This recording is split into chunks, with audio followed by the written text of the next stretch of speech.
Life is all about learning, right? They say if you're not learning, you're not living. Well, here's what I've learned the last few weeks during my journey to monetization for my YouTube channel. A few weeks ago, I posted 4 YouTube videos that I had been working on for a little while. These were the first videos that I had created, so it was with great excitement and trepidation that I clicked publish. Well, something happened. It took a few days, but then the YouTube algorithm took off, and here we are 2 weeks later with over 2,300 subscribers, over 100,000 views on my videos, and over 8,000 watch hours. YouTube found thousands of like-minded people who expressed an interest in my videos, and here we are, our own little community. So here are a few lessons that I've learned over the past couple of weeks during this very exciting time. Number 1, 99% of people are kind and 1% are unkind.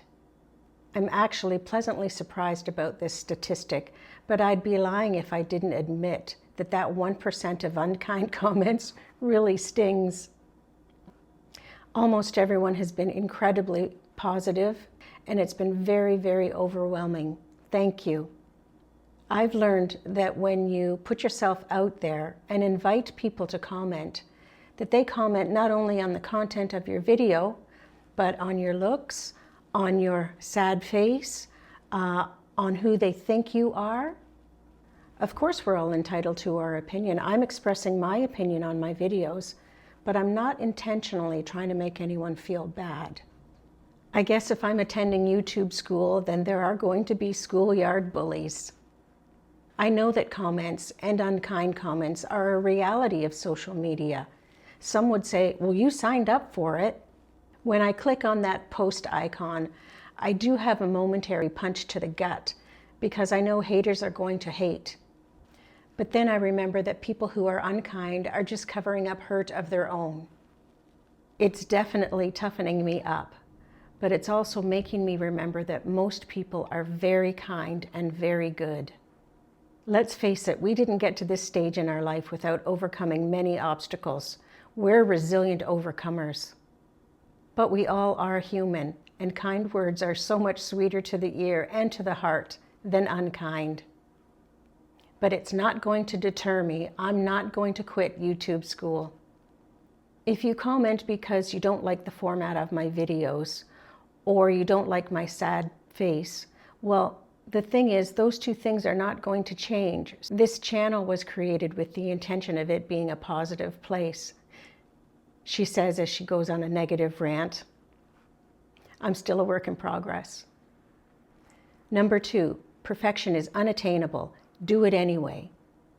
We all have dreams and goals and aspirations, things that we've held deep in our hearts that we've always wanted to accomplish or even just try. But we get it in our heads, no, I've never done that, I can't do that, I'm no good at that, people would laugh.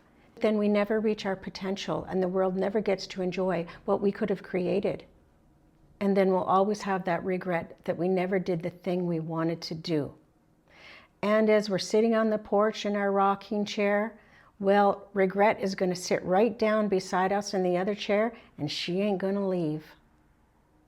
Don't let that happen. Do the thing, whatever it is. And as Mel Robbins says, what if it all works out? I don't think the problem is that other people underestimate us. We underestimate ourselves. We're in our own way. If you have that still small voice that keeps saying to you, do this, try this, you should do this, then listen to that voice, for heaven's sakes.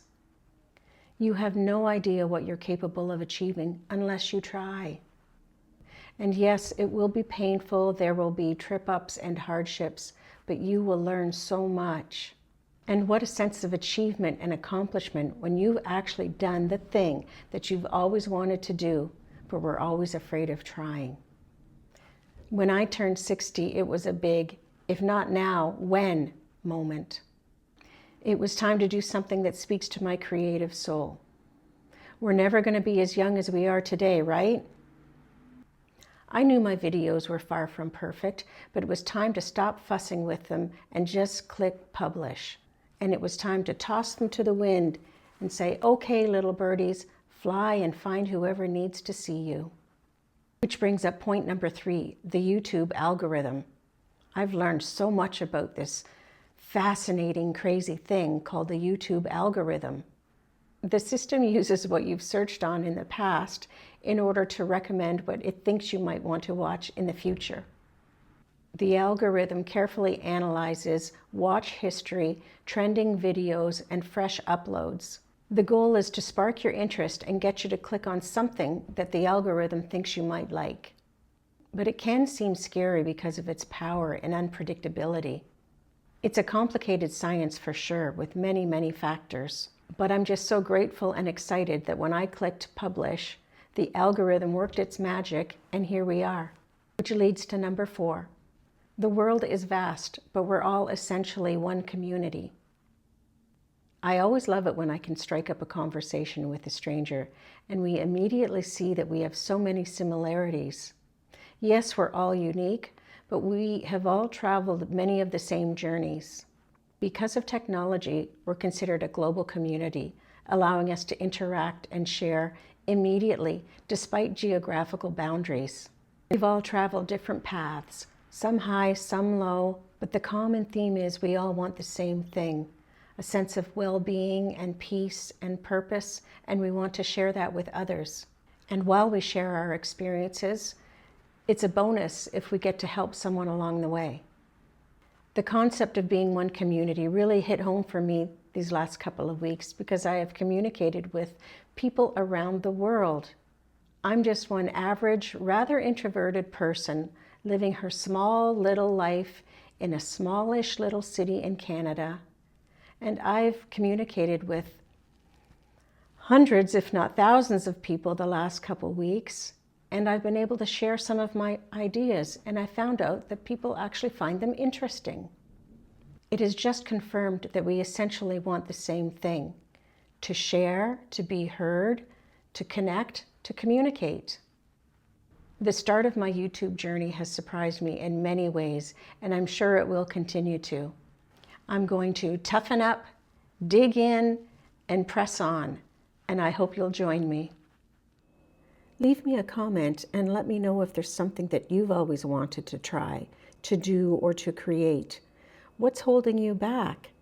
Maybe there's a way you can look at the challenge with fresh eyes and see a way that you can start to do it.